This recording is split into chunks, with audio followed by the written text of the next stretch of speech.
Дипокомплекс. Дойдете, люде. Войната в градината се води от есен на есен. Нещо дъвче, зелените разперени ръце на дърветата и сновете съхнат. Няма никакви неща за правене, когато ти е взето здравето. Върху ума са навети и съхнали падежи. Толкова години ходихме по разни учители.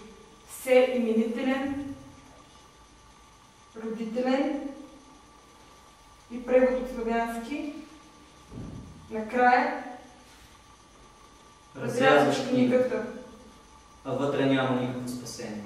Или както казват по нас, стигнал си дъното на книгата, дупката във времето, когато бащите се разболяват, стават деца и така до последния Славейков. Трудно се говори чрез нещо, което е слабо. Талантите в болестта са изтощени, заровени в леглото. Дойдете, люде, в затворната стая, където поезията тази нощ е сама, заразна, суши накичени с скъпоценни камъни и вече дори да казва на детето си, че ти, то гледа през прозореца, все едно отвръща, че не ще.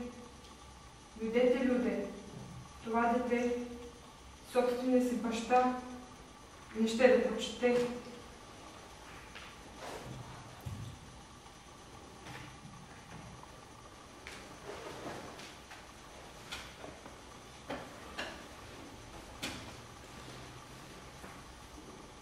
Библиотеката на Неофит Рилски.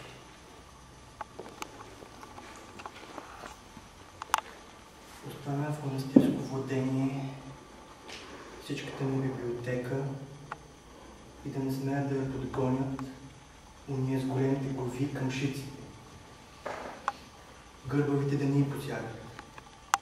Дребни мравки да ня пълзят. Не ме е страх. Има само дълги отсъствия. По-добре да не ги прочиташ. Или да прочиташ тези страници на обратно. Запиши си. Прочети на обратно. Защото виж на какво съм заприличал.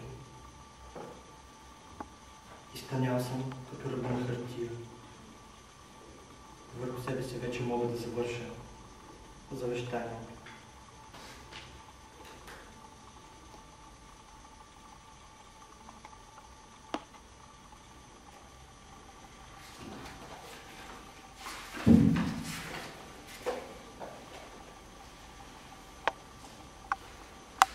Бинтоване на тайната. Пустините се пресичат с други тъжни места и няма кой да превърже допирните точки, да бинтова мумиите от единия към другия край, докато споменът свърши. Никой, да знаеш, не може да ми липсва. А сега, по-силно от всякога, говоря мъртви езици. Правя облозите как ще застрелям миналото си там вътре, миналото си там вънка, за да се поделя между мен и мен, като в сън. Още една тайна, да знаеш, ще превържа в пясъци.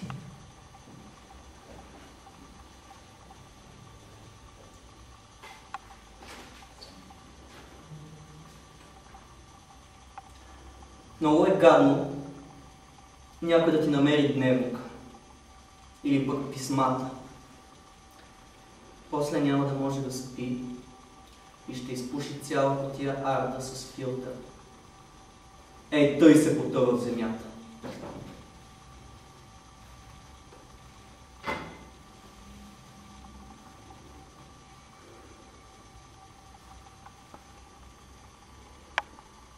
А той, който се обесил и по-рано се беше бесил, ала майка му тогава случайно влязла и като го видяла как виси от една града и рита, много се оплашила.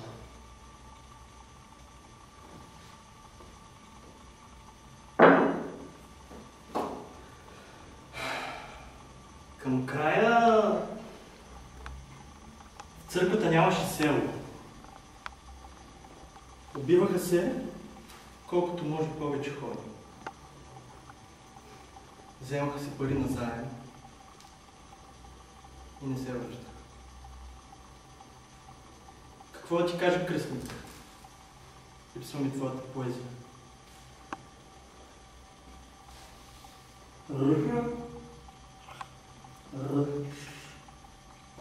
Радка режи риба. Режи Радо. На ръката. Четъй, че пак те режи. Малки рибини парчета. Рада госпожо. Радка ти, Радка. Вечеря и Радо.